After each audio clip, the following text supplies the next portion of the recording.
August 25th, 1944.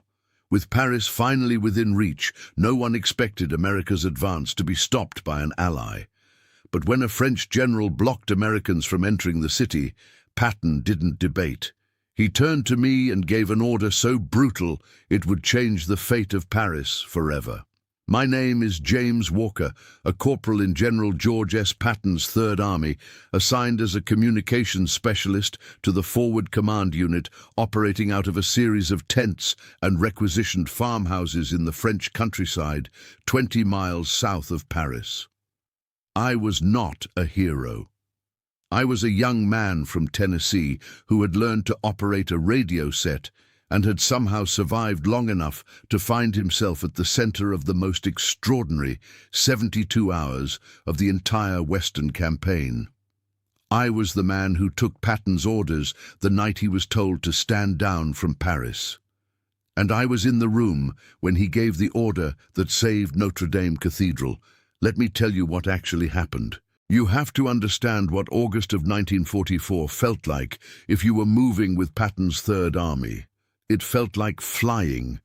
It felt like the war had suddenly decided to cooperate with us, like some enormous machine that had been grinding against itself for years had finally shifted into gear and was rolling the way it was always supposed to roll. We had been moving across France at a pace that stunned everyone, including ourselves. Cities we had expected to fight for a week fell in hours. German units that were supposed to hold defensive lines simply weren't there, or they were there, and then they weren't, absorbed into the momentum of our advance like objects caught in a river current. I had been with the Third Army since the breakout from Normandy, and in those weeks between early August and the 19th, I had slept in a different location every single night, sometimes twice. My job was communications. I sat behind a radio set and translated the war into signals and received signals back and translated them into words that men with more rank than me then turned into decisions. I was very good at my job. I was fast, I was accurate, and I had an instinct for knowing which messages needed to go straight to the general and which ones could wait. On August 19th, I was positioned at Patton's forward command post in a requisitioned barn outside a small town whose name I never learned to pronounce correctly. The evening was warm. Someone had found a crate of wine from somewhere, and the mood, despite the exhaustion that was bone deep by that point, was close to celebratory. We had just received confirmation that our scouts had reached a position 20 miles south of Paris. The road was open. There was nothing between us and the most famous city in the world except 20 miles of French countryside and the August evening light.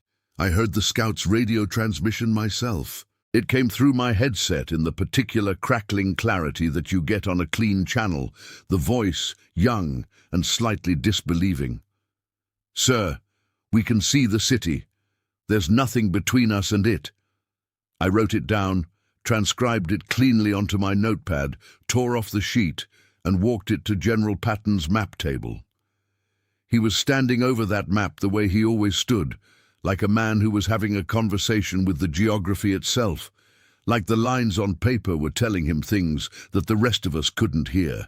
He took the note without looking at me, read it, and I watched something move across his face that I can only describe as hunger, restrained by intelligence. He knew exactly what was 20 miles north. He had known it for days. He looked up at me. "Walker, sir, get me Bradley's line." I got him Bradley's line. The answer came back within 2 hours. I was the one who received it. I was the one who wrote it down. Negative, stand down. Paris is a French political matter. I carried that note across the barn to where Patton was standing with his chief of staff, General Gay. Patton read it. He read it again. He set it down very carefully on the map table, which was itself a kind of statement, because Patton's natural tendency was to crumple things he disagreed with. Then he said something I will never forget as long as I draw breath. He said, By the time the French get there, there won't be a Paris left to liberate. The room was quiet after that, the kind of quiet that forms around a statement that everyone knows is true, but nobody knows what to do with. I went back to my radio set. That was my place. My job was not to have opinions about strategy. My job was to make sure that when the general needed to reach someone, the signal went through clean and fast.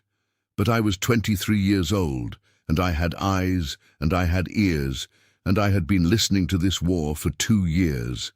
And what I heard in the transmission traffic over the next 48 hours told me that Patton's concern was not an exaggeration. The French resistance had risen up inside Paris on the 19th. They were holding police stations and government buildings with hunting rifles and whatever weapons they'd managed to hide under floorboards for 4 years. They were brave beyond any description I have words for. They were also running out of ammunition, and the German commander in the city, a general named von Koltitz, had received a direct order from Adolf Hitler to destroy everything. I was pulling German transmission intercepts through channels I'm not going to describe here, even now. What those intercepts told us was that over 5,000 kilograms of explosives had been positioned throughout Paris. The Eiffel Tower, Notre Dame Cathedral, every bridge across the Seine. The charges were wired. The engineers were in place. All it required was one signal from one man. I sat at my radio set in that French barn and thought about Notre Dame Cathedral, which I had seen in a photograph in a history book when I was 12 years old in Tennessee. And I thought about 2 million people sleeping in a city that was wired to disappear. On August 23rd, General Philippe Leclerc arrived at our forward command post. I saw him from across the compound as his jeep came through the gate. He was a precise man. Everything about him was pressed and deliberate. His uniform, his posture, the exact angle of his kepi hat. He carried himself with the particular dignity of a man who has spent 4 years fighting for something that everyone else had given up on. I understood that dignity even from a distance. I respected it before he said a single word. What I did not expect was to be inside the tent when the meeting happened. It was an accident of logistics. Patton's primary communications officer had developed a fever 2 days earlier and had been sent back. I was his replacement. My job was to stand near the map table with my notepad and be ready to transmit anything that needed transmitting.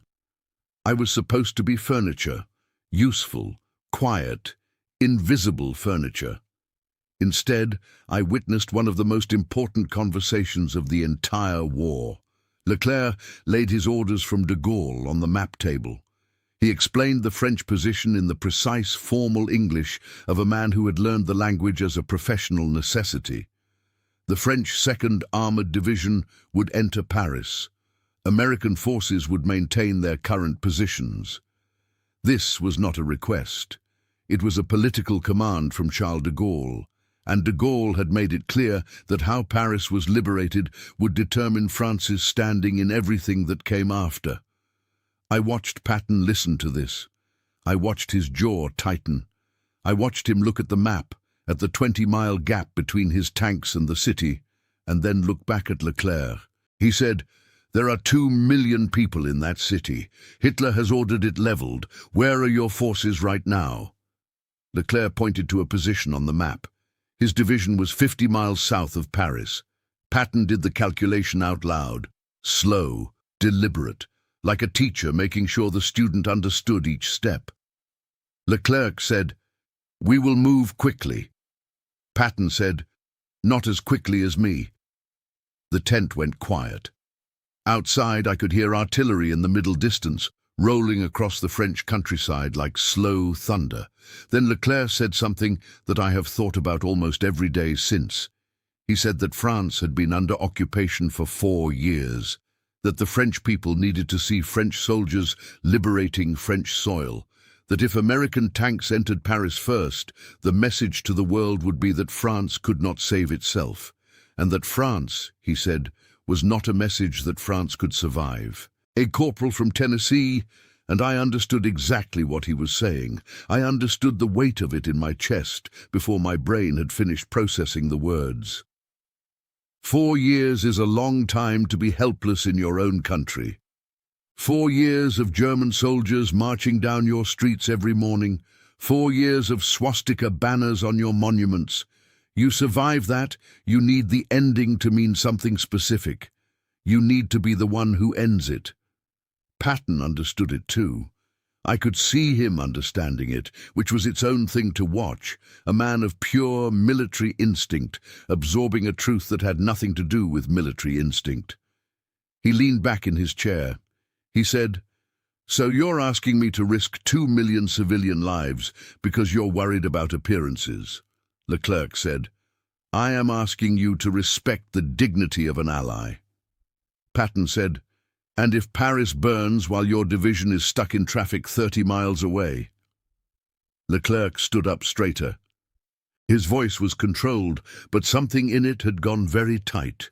He said that his orders from General de Gaulle were clear. He said he was informing Patton of this as a courtesy. Patton stood. He was taller than Leclerc.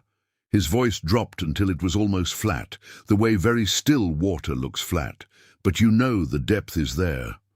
"And if I ignore those orders, then you will create a diplomatic rupture that damages the entire Allied coalition at the moment when unity matters most.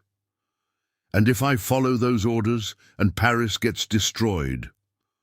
Leclerc's answer came without hesitation. "That is a risk General de Gaulle is prepared to accept." The two men looked at each other across the map of Paris for a long moment. Then Patton said, "Fine." His voice was iron. He gave Leclerc 48 hours. He said that if French forces were not inside the city by then, he was going in regardless of diplomatic consequences. He said he was embedding American liaison officers with the French column, and that if he received a single confirmed report of active demolitions beginning, bridges, monuments, anything, his tanks would roll. No further discussion. Leclerc accepted those terms. They shook hands. It was not a warm handshake. It was an agreement sealed between two men who respected each other's capability and disagreed about everything else. Leclerc left. Patton stood at the map table for a long moment after the tent flap closed. Then he looked at me. I was the only person left in the tent. He said, "Walker." "Sir." "You heard none of that?" "Sir." "And you'll be ready at your set in 10 minutes?" "Already ready, sir." He almost smiled. It wasn't quite a smile. It was the corner of something that understood that loyalty has its own language, and I had just spoken it. "Good man," he said, and walked out. I transmitted each report to Patton's headquarters with the clean precision of a man doing his job. And each time I transmitted one, I thought about the 5,000 kilograms of explosives. I thought about the engineers at the base of the Eiffel Tower. I thought about that photograph of Notre Dame in my childhood history book. Bradford's final estimate hit my set at 12:30 hours. Current rate of advance would not meet the 48-hour deadline. Estimated arrival at Paris, dawn August 25th at earliest. I transmitted it. I walked it personally to Patton. He read it standing. He set it down. He looked at Gay. He said, "Get me Eisenhower's line." I got him Eisenhower's line. I will not tell you everything that was said in that conversation. I will tell you that Patton did not shout. He laid out the mathematics with the precision of a man who had spent his entire adult life thinking about how armies move through space and time. He told Eisenhower that the French were not going to make it by midnight. He told him that German engineers were still active on at least 6 bridge locations. He said, "Notre Dame has explosives under its foundation right now. I need a yes or a no." The line was silent for 11 seconds. I was counting. Eisenhower said, "You may send reconnaissance elements forward, not combat units. If you receive confirmed reports of active demolitions in progress, you have discretion to respond." Patton put the receiver down. He looked across the room at me. "Walker, get me Massou." Colonel Massu was our French liaison officer, a compact and direct man who had fought with de Gaulle since 1940. He arrived within minutes. Patton spread the map between them and spoke quietly and with complete precision. He needed a route into the southern districts of Paris that avoided the main French advance corridor, something that kept American vehicles entirely out of Leclerc's lane. Massu traced a route with his finger, south to north through the Chevilly-Larue district, across the Pont d'Ivry into the 13th arrondissement. "How long?" Patton asked. "4 hours if the road is clear." "And if it isn't?" Massu looked up. "Then we make it clear." Patton gave the order at 1400 hours on August 24th. 12 American tanks, 80 men, 1 column, no flags. Then he looked at me. "Walker, you're going with them. I want to tell you what it was like to ride into Paris on the back of a tank on the afternoon of August 24th, 1944, because I don't think any description I've ever read has quite captured it. It was terrifying, and it was the most alive I have ever felt. We moved through the French countryside in the afternoon heat, and the villages we passed through had already heard the news. Liberation was coming. People lined the roads anyway, waving, crying, pressing small handmade flags against the hull of our tanks. The column commander, Lieutenant David Williams of Texas, had ordered hatches closed and eyes on the road. We had no time for celebrations that hadn't happened yet. My job in that column was communications. I had a compact radio set strapped to my back and a direct channel to Patton's headquarters. Whatever Williams saw, I transmitted. Whatever Patton needed, I relayed. I was the thread connecting 12 tanks on an unauthorized secondary road in occupied France to a general 20 miles away who was watching a clock. At 16:30 hours, we reached the southern outskirts of Paris. Williams stopped the lead tank at a crossroads and raised his binoculars. I climbed up beside him and looked out over his shoulder. The city was right there. The buildings of the 13th arrondissement stretched out ahead of us, ordinary and enormous. Apartment windows with laundry hanging between them, a dog crossing a street somewhere below, and in the middle distance, irregular and familiar as a heartbeat, the crack of small arms fire. The resistance still fighting. Williams looked at me. "You get that off to the general," I transmitted. "At city boundary, no German armor visible. Proceeding. We moved into Paris. The Pont d'Ivry does not get written about in history books. It is not the Pont Neuf, which has been standing since 1578. It is not the Pont de la Concorde or the Pont Royal. It is a working bridge in the southern part of the city, the kind of bridge that ordinary people used every day to get to work, to the market, to wherever ordinary people in ordinary times needed to go.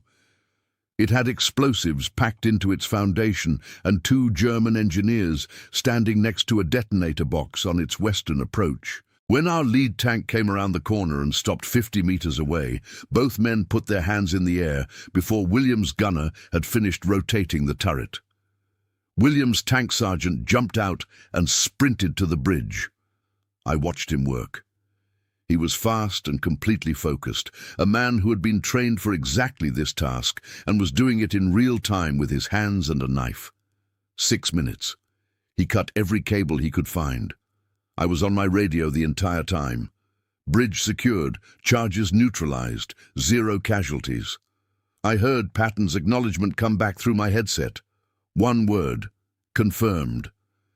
By 2000 hours, Williams's company had secured 3 bridge approaches in the southern districts, neutralized explosive charges at 2 locations, and established contact with French resistance fighters who gave us a list of 7 additional demolition sites that German engineers had prepared but not yet completed. I transmitted every detail back to Patton's headquarters as it came in. Patton passed the information to Leclerc's liaison officer with a message that I helped encode. It was brief. It was entirely without drama.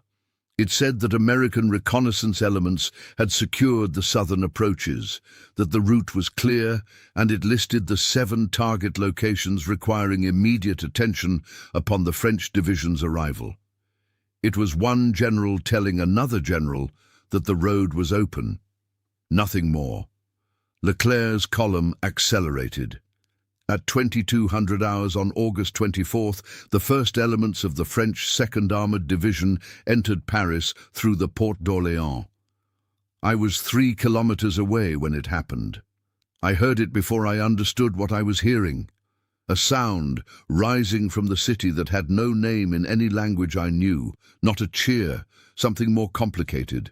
Grief and joy and disbelief and fury and gratitude compressed into a sound that meant, after 4 years, we are still here. I sat on the back of a stationary tank in the 13th arrondissement of Paris with my radio set in my lap, and I cried. I am not ashamed to tell you that. I was 23 years old, and I had just listened to a city come back to life. Then my radio crackled. William's voice, flat and urgent. Walker, get Patton, Notre Dame. The intelligence had arrived at 0500 hours. German engineers were still active at Notre Dame Cathedral. The charges beneath the cathedral's foundations were fully connected. The detonator was operational, and the officer commanding the engineering team, a man named Hauptmann Ernst Vogel, had not received word of any surrender or stand-down order. He had a direct order. He had a working detonator. He did not know the war in Paris was already over in every practical sense, except one. Patton's order came through my headset at 519, get to Notre Dame. Whatever is happening there, stop it. Williams didn't ask for clarification. He gave the order to move. I strapped my radio set to my back, climbed onto the closest tank, and held on. 12 tanks in the pre-dawn streets of Paris. No headlights. We moved by the ambient light of the city, by fires still burning in distant arrondissements, by the moon that had risen over the Seine. The streets were narrow, the tracks were loud on the cobblestones, the sound echoing off building facades that had been standing for 2 centuries. I kept one hand on my radio set and one hand on the tank's hull, and I watched the streets go by, and I thought about nothing except the signal staying clean. At 0541, we turned onto the Ile de la Cité, and there it was, Notre Dame Cathedral. 8 centuries of stone rising over the river, in the pre-dawn dark, enormous and ancient and completely real, in a way that photographs had never quite communicated. I had seen it in a history book when I was 12. I had thought about it for 2 days. Now it was in front of me, and there was a German engineering truck parked on its north side, and a cable running from that truck into the cathedral's foundation, and 3 figures moving near the truck in the early dark. Williams ordered the column to halt. He ordered his gunner to hold fire. Then he climbed out of his tank hatch, put his hands up, and walked forward alone. I watched him go. I had my radio set open to Patton's frequency. I held my breath, and I watched Lieutenant David Williams of Texas walk toward a German officer holding a pistol in the dark. And I thought, if that man fires, I'm going to have to transmit the worst message of my life. Williams spoke. I could not hear the words clearly at that distance, but I knew what he was saying. I had heard him rehearse the German phrases quietly in the tank on the way over. He was telling Vogel the truth, that the war was over here, that the city was surrendering around him, that the math of 3 engineers against 12 tanks did not work. Vogel held the pistol up. I counted the seconds. Later, I was told it was 9 seconds. It felt like a year. Then Vogel lowered the pistol. The detonator hit the cobblestones of the Ile de la Cité with a small sound, almost insignificant. The sound of a small metal box on ancient stone. Williams picked it up, walked back to the column, looked at me. You got that channel open? Open, sir. Tell the general, Notre Dame secure. Detonator in American custody. No casualties. I transmitted it word for word. I watched Williams climb back onto his tank. He sat on the hull and looked at the cathedral for a long moment, the way you look at something when you need to confirm it is actually real. Then he looked at me. "You get a good signal?" "Crystal clear, sir," he nodded. "Good." That was all he said. That was Williams, a man who had just talked a German officer out of destroying one of the greatest buildings in human history, and his follow-up question was about signal quality. At 07:15 hours on August 25, 1944, General Dietrich von Koltitz signed the surrender document in the Prefecture of Police. He signed it across the table from General Leclerc, who had entered the city 6 hours earlier and had not slept. Paris was intact. 45 demolition sites, 0 major detonations, 2 million people alive in a living city. I transmitted the confirmation to Patton's headquarters at 8:20 hours. By then, I had been awake for 38 hours, and my hands were shaking slightly, which I was careful not to let affect my transmission quality. The acknowledgement came back, and then a second message, marked for my attention specifically. "Walker, well done. Get some sleep." I put my headset down and sat in a doorway on the Ile de la Cité, with my back against a wall that had been standing since the 13th century, and I looked at the towers of Notre Dame Cathedral approximately 50 meters away, and I fell asleep, sitting up within 30 seconds. When I woke up, there were flowers on the tank nearest to me. Parisian civilians had come out in the morning and put flowers on every vehicle in our column while we slept. I have never been able to think about that without my throat tightening. Thank you for watching. If you enjoy shocking World War II stories, secret military decisions, and the untold orders that changed history, like this video and subscribe to the channel. Your support keeps these stories alive. Tell us in the comments, was Patton justified in what he did after Americans were blocked from Paris? And if you had received Patton's furious order, would you have carried it out until the next forgotten war story?